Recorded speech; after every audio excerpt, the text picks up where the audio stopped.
Guys, bali ito yung service entrance wire natin. 14mm black and white. Tapos number 8 na grounding niya. Itong 14mm guys is ang brand nito Phelps Dodge number 1. Guys, bali yan yung PVC electrical conduit natin para sa ating service entrance wire na 14mm then 32mm size yung PVC natin.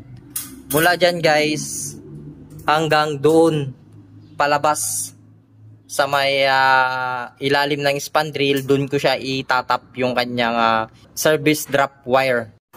Ayan guys yung kanyang 32mm sa may distribution box, pataas siya.